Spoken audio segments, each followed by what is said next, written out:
What's up, everybody?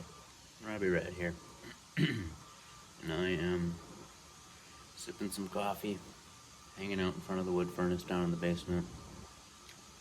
The water softener and nitrate eater system is regenning in the background, so there's probably a lot of background noise, and I apologize for that. Just wanted to get on here and kind of rant a little bit about my week, because it's kind of a frustrating week. It's Sunday morning right now. Like I said, starting the wood stove, just kind of hanging out and thinking, recapping my week. Had a long day yesterday at work. It's our busy season.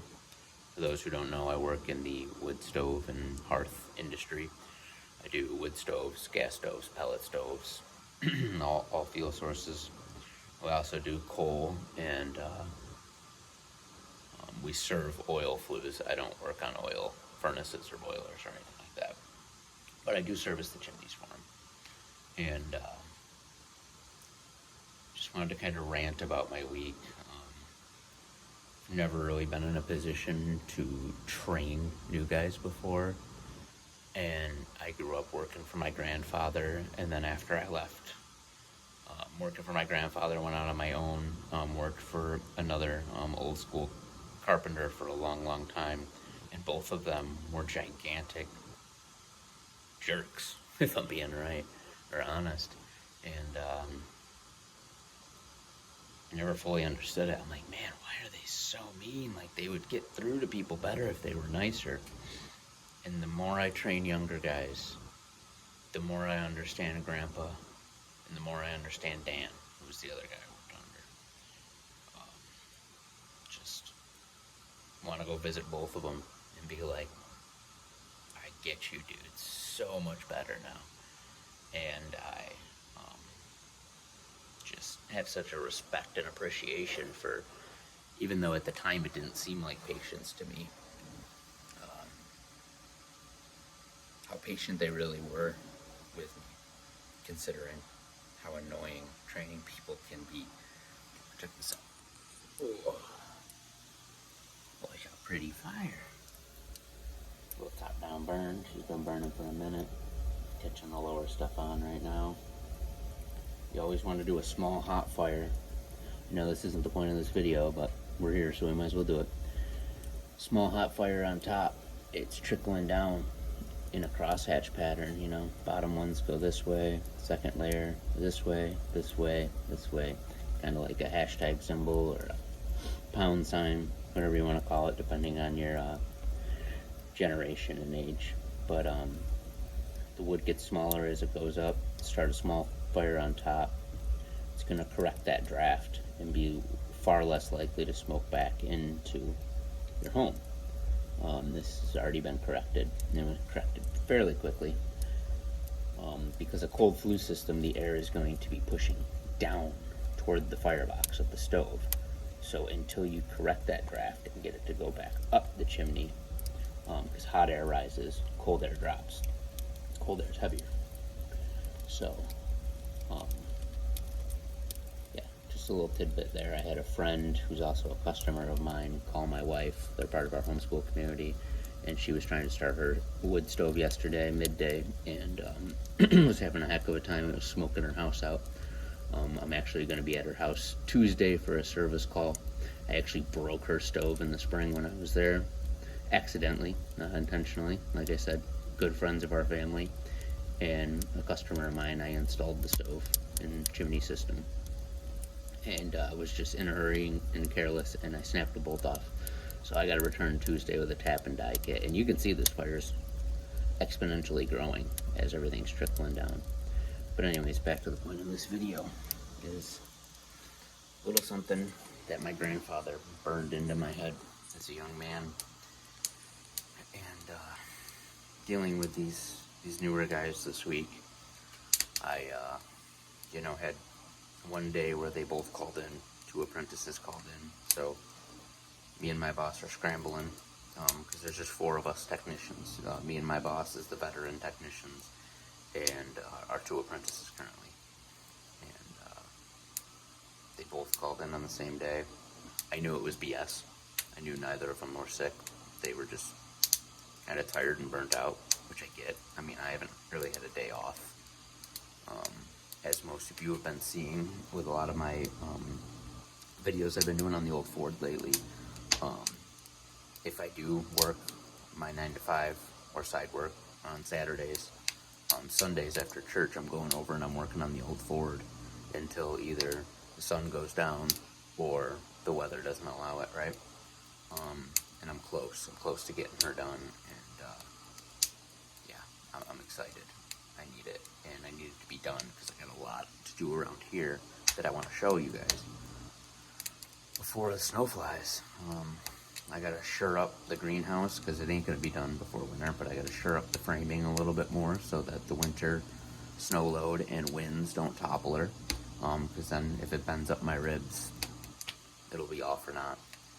And I gotta put together a makeshift chicken run because I never got my post dropped this year. Sometimes there's just too much on the list and not enough time.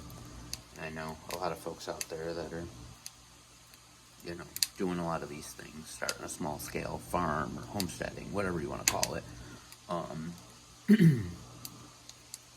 know a lot of you get it. Especially my buddy Chris out there. Shout out to Chris. Check out his channel, Between the Fence Posts. I know he gets it. I know a lot of you get it. Anyway, I'm falling behind on wood, like all that kind of stuff, working on the truck so much. But look at this. It's already trickled down to the bottom layer. And she's probably ready for a couple small pieces. But she went from a small hot fire, and as all your embers and coals tumble down, it's catching that larger wood on fire, which is going to create an inefficient burn that's going to smoke a lot. But what happens is, since that inefficient burn is below the hot fire, those gases rise up through the hot fire and actually reignite, and you're getting a more efficient burn out of it. It's actually a way a lot of these newer wood stoves work, with what they refer to as secondary combustion, where they're actually rerouting the smoke via air tubes, air channels, whatever they refer to them as. Everyone has their own design because a lot of companies have patented their design, where they're rerouting the smoke, some of it, back through the air intake and reigniting it, recombusting it to get cleaner, more efficient burns and longer burn times. Anyway, this grate system seems to be working okay. I think it's a little thin and it's going to burn out. If we get a whole season out of it, I'd be surprised. But for now, it's working, and I still haven't cleaned up that mess. But back to the point of this video, while I grab some small stuff to throw on here, is, what is this? Nice little piece of cherry right here. We'll throw that on. Got some curly maple here. Let's see, let's grab some stuff. Excuse me. Coffee's fighting back. But one thing my grandpa beat into my head as a young man, and a lot of the guys at work, guys that have come and gone, and especially my boss, they know Grandpa Rademacher's one-liners. He's kind of famous and he don't even know it. I gotta go visit him. He's in a nursing home about an hour and a half away. I wish I had the ability and the time to take care of him, and that he didn't have to be in that godforsaken place, but what are you gonna do, you know? Hey. Inefficient, smoky. That's what we're gonna do. The smoke screen's working. It ain't coming back in, which means we have good draft established. And I have a nice long run. I have this small run of about 3 to 4 feet here inside. And then there's a T in my garage on the other side of this basement wall. And then about 25-foot vertical after that. So, a lot of Grandpa's one-liners are well known at my work. And one of them that's been really ringing true, and I've been trying to beat into these apprentices' heads lately, is, if you don't have time to do it right the first time, how are you going to find time to come back and fix it? Whenever I was rushing as a kid, you know, Grandpa, look how fast I did that, you know, stuff like that. Did you do it right, though? Well, you know, well, we got stuff to do. I got it done. No, okay, well, did you do it right? because if it takes 5 to 10 extra minutes to do it right, then do it right, because it takes a whole lot more time to come back, undo it, and redo it. So if you don't have time to do it right the first time, how are you going to find time to come back and fix it? And that's just one of many little, I don't know, tidbits, whatever, catchphrases that my grandpa has just beaten into my skull over the years. And that couldn't be any truer then than it, or now than it was then, because I had just kind of finished up yesterday a really big 3-day install. Should have been like a 4 or 5 day install, but that's a story for another day. But we did a double wood stove install in this home. Well, one was a wood insert into a fireplace, one was a freestanding wood stove. Unfortunately, we weren't able to finish the install of the freestanding wood stove because it was an 8x8 flue system.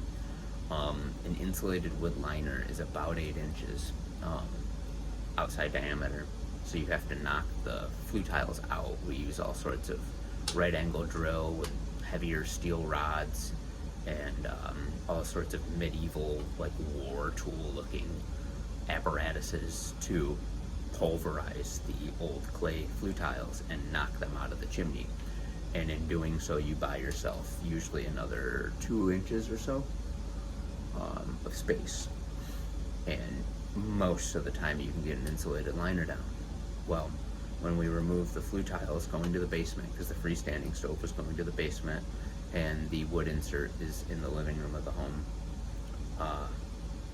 we found plywood everywhere within this chimney system, literally touching the backside of the flue tiles, which blows my mind. That, I mean, I know codes and standards have changed over the years and stuff. This house is probably about 50, maybe 60 years old. I would say it was probably built in the 60s or 70s, based on my knowledge of construction and stylistically how it's built. And to think that somebody even then, you know, knowing now what the codes and standards are, is 12 inches of masonry to a combustible with an internal chimney system. This is not an external chimney, it's not on the outside, it runs to the center of the home. And that stove's ripping. Sorry, I was looking at my ash dump and I can just see the fire ablaze, and let's check it out real quick. So, knowing, you know, that codes and standards change over the years, and that it probably wasn't 12 inches, or that might not have been commonly known if it was still the code and standard back then by masons, to think that they would have thought it was okay to have plywood about an inch away from fire is insane. Maybe not fire, but heat, right? And exhaust gases. Check this out. She's a beaut. Nice little hot fire. We'll let that burn down. We'll get a decent little bit of coals out of that. And before I go to church, because I'm on parking lot duty today, I should be able to load this sucker up and stop that propane furnace from kicking on, because every time I hear it kick on, I cringe. Anyways, so nice and toasty right here. This is like one of my favorite spots in the winter. Sit in front of this thing, sip my coffee, and enjoy the heat. For anyone that didn't notice, wearing my blower's just kicked on the stove too. Just wearing my new bucking hoodie. And this another good mantra that I've been beating into these new guys' head: work hard, be honest is on the back, be kind's over on this arm. And it's on my wrist too. Every day. Just a reminder. Work hard, be honest, be kind. It's not my mantra. It's fucking Billy Ray's mantra. Check his channel out. Awesome dude, fucking Billy Ray Smith. Love him, love his stuff. Dude has taught me a lot. But it's a good mantra, and we should all carry that with us every day.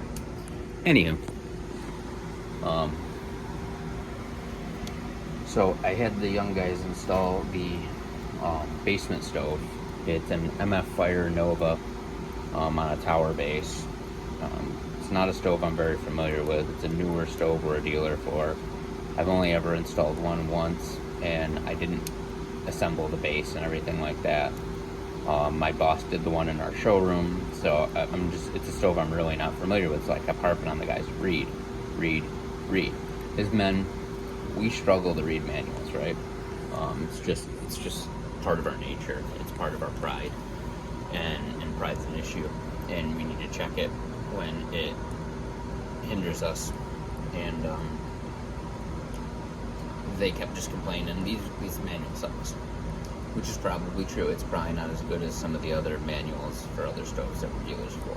However, you still need to read it, because yesterday, as I'm reviewing, and I'll get back to the whole wood behind the flue system thing in a minute, but as I'm looking at the stove, I'm like, this ain't put together right. And there's just a lot of careless stuff done, a lot of rushing, and a lot of I just want to get out of here and be done with my week kind of stuff. But in my industry, we play with fire in people's homes. And to go back to Grandpa's point, if you don't have time to do it right now, how you can find time to come back and fix it? It makes for longer days in the future, and it makes for longer days sometimes for somebody else, in this case me, or my boss. And yeah, man, if you're a young guy and you're in the trades and you're apprenticing under somebody who's been doing it for some time, it doesn't matter what it is. I don't care if it's plumbing, I don't care if it's electrical, I don't care if it's carpentry, I don't care if it's HVAC, I don't care what it is. Take the time, read the instructions, even though you might feel like you don't have to, or that it's demoralizing to you. I've seen guys ignore things, and when you're setting up a gas stove, a wood stove, pellet stove, not set restrictor settings properly, whether it's an exhaust restrictor, whether it's an intake restrictor or a diffuser.